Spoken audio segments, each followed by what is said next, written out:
Avoiding these 6 Canadian liqueur brands matters more than most drinkers realize. I started digging out of curiosity, then kept going because the pattern was unsettling. Sugar, flavoring, and branding are being used to push people into drinking more without noticing. That damage builds quietly. Not every bottle is dangerous. A few Canadian liqueurs are designed to slow you down instead. But some are safer to have too. I'll discuss that later, so stick with me. 1. Yukon Jack. The sugar-heavy trap that trains your body to ignore alcohol damage.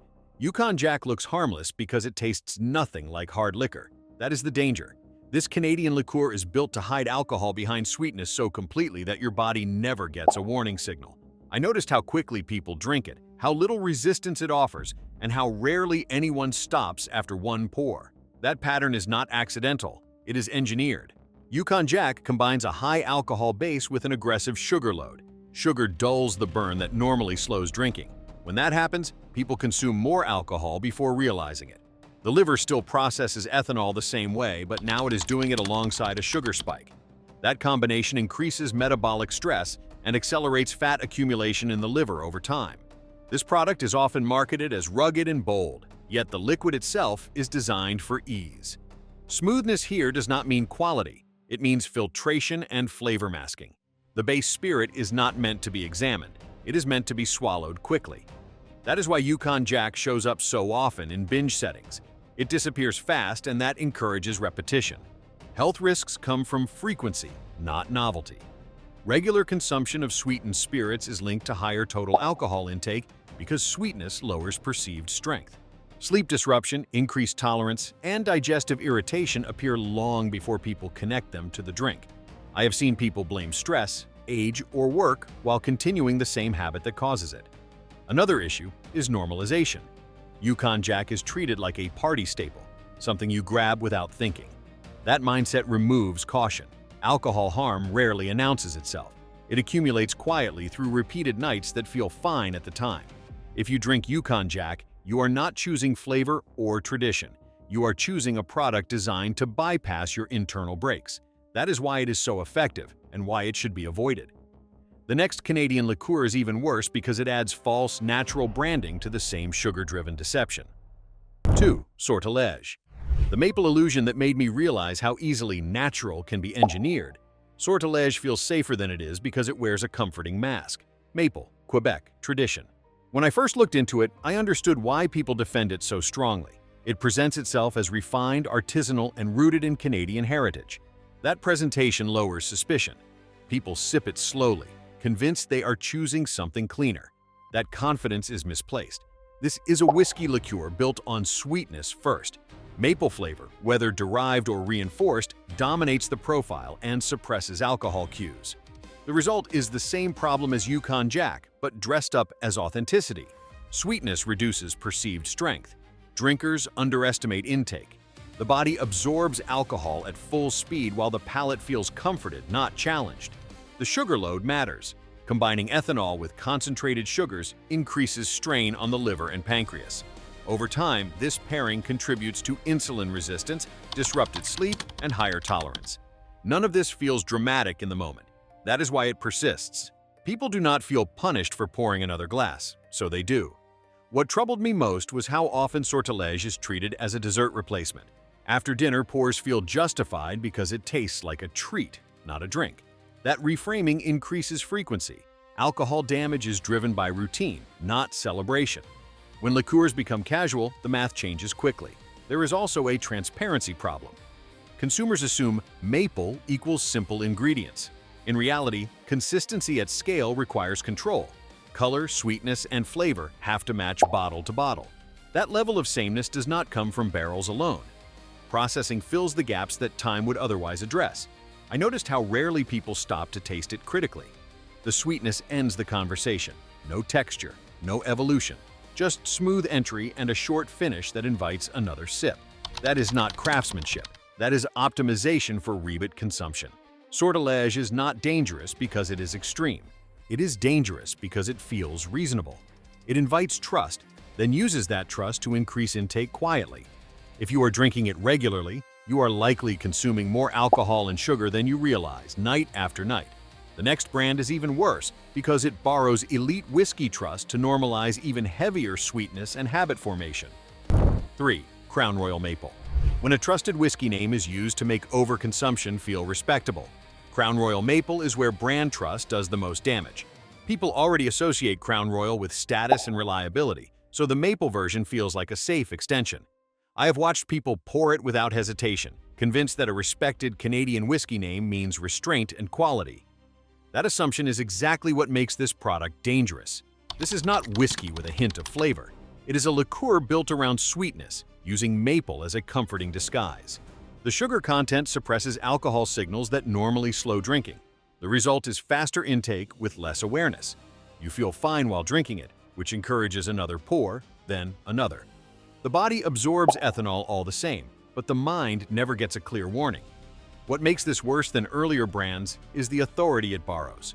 Crown Royal's reputation lowers defenses. People who would normally avoid sweet liqueurs make exceptions here. That exception becomes a habit. Habit is where alcohol harm begins. The metabolic impact matters. Sugar plus alcohol increases liver workload and disrupts blood sugar regulation. Over time, this pairing contributes to fatigue, poor sleep, weight gain, and rising tolerance. These effects appear gradually, so they are rarely blamed on the drink. People keep pouring because nothing feels immediately wrong. I also noticed how it is positioned socially. Crown Royal Maple often replaces straight whiskey in settings where moderation would normally apply. It is treated as smoother, gentler, and easier. That framing increases frequency. Alcohol damage is driven by repetition, not intensity. Transparency is limited. Consumers see maple and assume simplicity. In reality, consistency at scale requires control over sweetness and flavor. That control replaces time in cask with formulation. The alcohol remains. The friction is removed. Crown Royal Maple does not respect limits. It uses a trusted name to encourage more drinking with fewer signals. That combination is more dangerous than cheap liqueurs because it feels justified. The next Canadian liqueur is even worse because it combines sweetness with daily drinking normalization. 4. Wiser's Honey. The gentle taste that quietly rewires how often you drink Wiser's Honey is dangerous because it feels harmless. Honey signals comfort, warmth, familiarity. When I watched people drink it, I noticed how rarely anyone treated it like alcohol. It was poured casually, refilled without thought, and justified as an easy option. That ease is not accidental. It is the product's core design. This liqueur uses sweetness to erase resistance. Honey masks alcohol bite, which removes the natural pause most people take between sips. When that pause disappears, consumption increases. The liver still processes ethanol at the same rate, but intake accelerates. Over time, this pattern trains the body to tolerate more alcohol with fewer signals. What makes Wiser's Honey especially risky is frequency. It does not show up only at parties. It becomes a weeknight drink. Something poured while cooking, watching television, or winding down. Alcohol harm does not come from rare excess. It comes from repetition. This product excels at becoming routine. The sugar component compounds the problem. Sugar plus alcohol increases metabolic stress and contributes to disrupted sleep and rising tolerance. People often report feeling tired or foggy without connecting it to what they are drinking. Because the flavor is pleasant, the drink escapes blame. I also looked at how it is marketed. It leans heavily on approachability, smooth, easy, gentle. Those words lower caution. They encourage people who might otherwise drink less to drink more often. That shift matters more than strength or price. Transparency is limited. There is no meaningful age disclosure, and sweetness fills the gaps where time would normally add depth.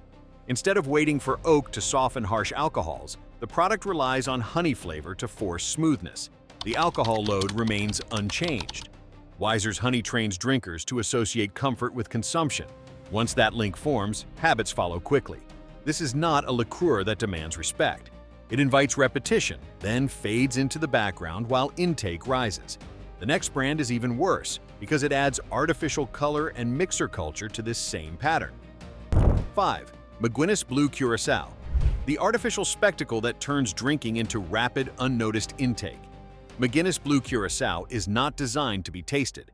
It is designed to be seen. The electric blue color does most of the work before the bottle is even opened. When I started paying attention, I realized that visual appeal was the product. Flavor comes second. Control comes last. This liqueur relies on heavy sweetness and artificial coloring to create instant appeal. The sugar content suppresses alcohol cues, while the bright color signals fun and safety. That combination changes behavior. People drink faster, portions get larger, mixes get stronger. The drink never asks for restraint, and that is the problem. Blue Curacao is rarely consumed on its own. It shows up in cocktails built for speed. Shots, layered drinks, party mixes. Each context encourages rapid consumption with little awareness of how much alcohol is actually being ingested. Alcohol still enters the bloodstream at full strength, but sweetness and dilution hide the warning signs until they arrive all at once. The metabolic impact is predictable. High sugar plus alcohol increases strain on the liver and disrupts sleep and recovery. Over time, tolerance rises because the body adapts to frequent spikes. People blame hangovers on mixing drinks, not on the liqueur that made mixing effortless in the first place. What disturbed me most is how normalized it is. Blue Curacao is treated like a novelty ingredient rather than alcohol. That framing removes caution. When something looks like candy, people forget it behaves like ethanol. Habits form in environments where no one is counting. There is also a transparency issue. Consistent color at scale requires intervention. Natural variation is eliminated to maintain the same shade in every bottle. That tells you where priorities lie. Appearance over substance, speed over consideration. McGuinness Blue Curacao trains drinkers to equate brightness with harmlessness. It encourages volume by removing friction at every step. If you are drinking this regularly in cocktails, you are likely consuming far more alcohol and sugar than you realize, night after night. Before we proceed further, subscribe, like, and comment why you like this video for a chance to win a new Apple MacBook. The next Canadian liqueur is even worse because it combines cream, sugar, and alcohol into daily indulgence. 6. Wayne Gretzky Cream. The dessert disguise that turns daily indulgence into metabolic damage. Wayne Gretzky Cream is the point where indulgence becomes routine. The bottle signals celebration and prestige, but the liquid inside is engineered for comfort, not caution.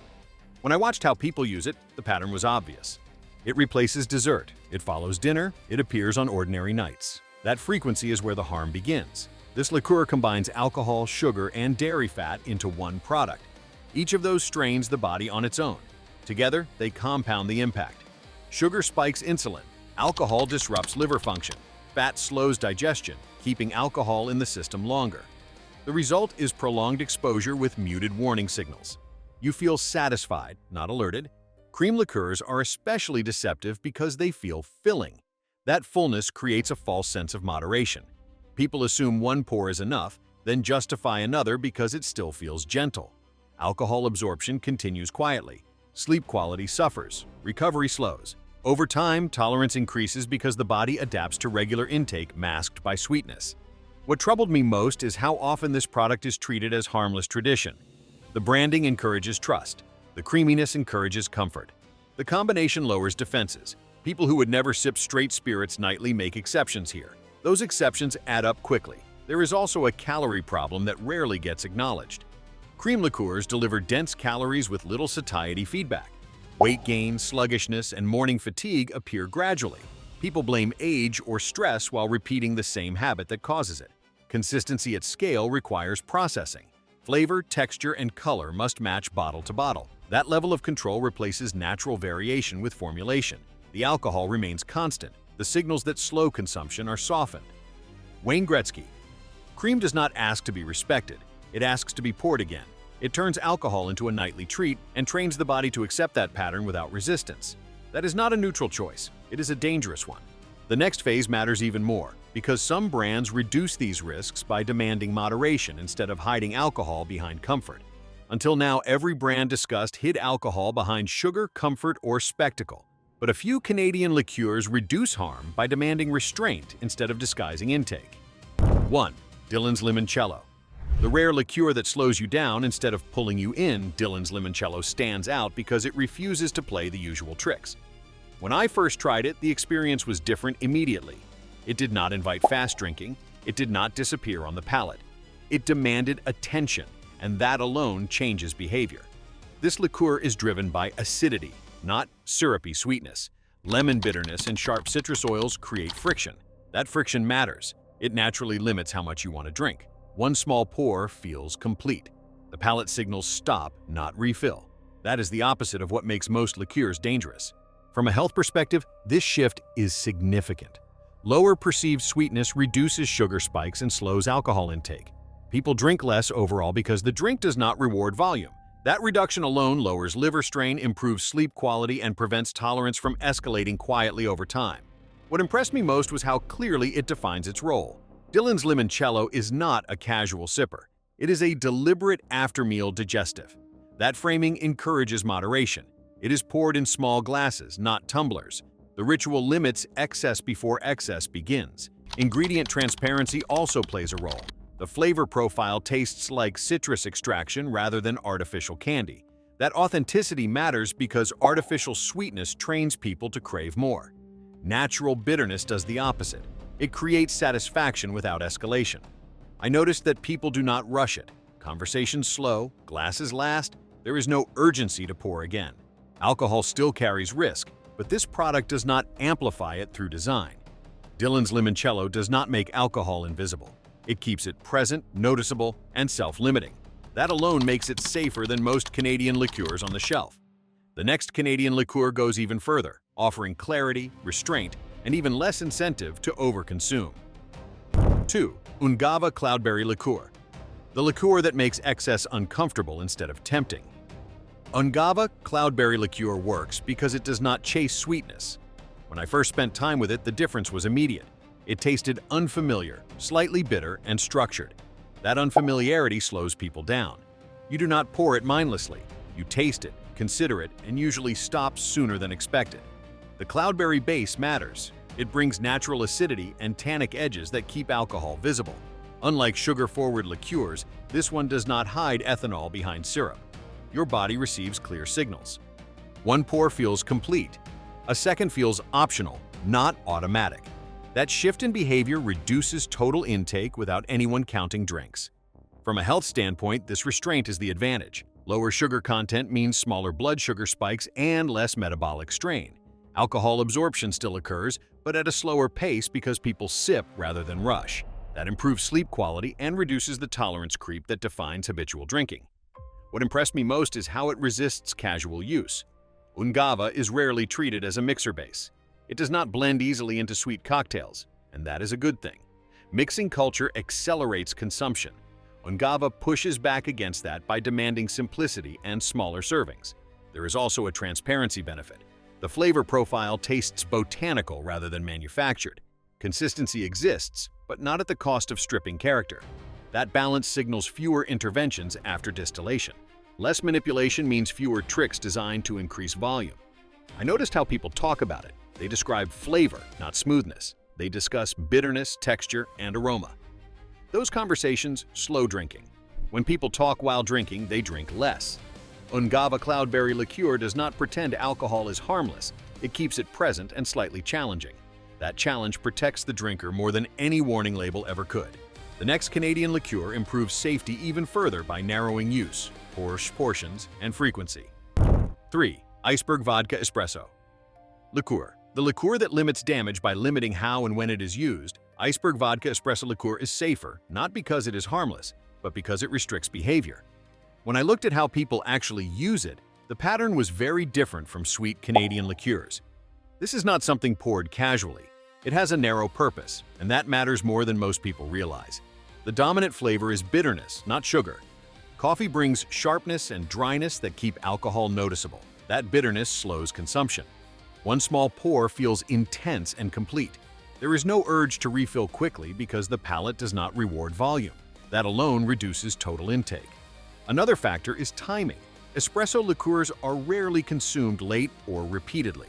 They are associated with specific moments, often earlier in the evening or in controlled servings.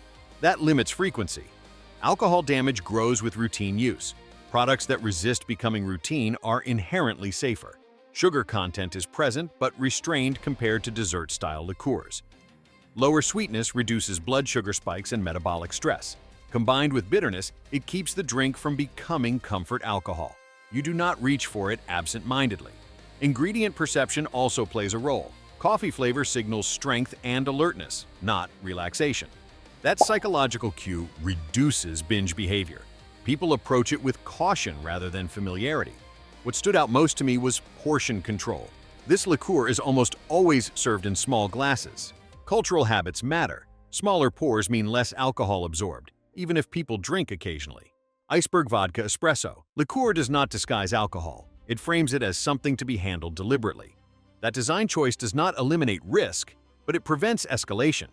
Among Canadian liqueurs, that makes it one of the least likely to quietly damage health over time. This is where restraint, clarity, and intention finally replace deception and excess.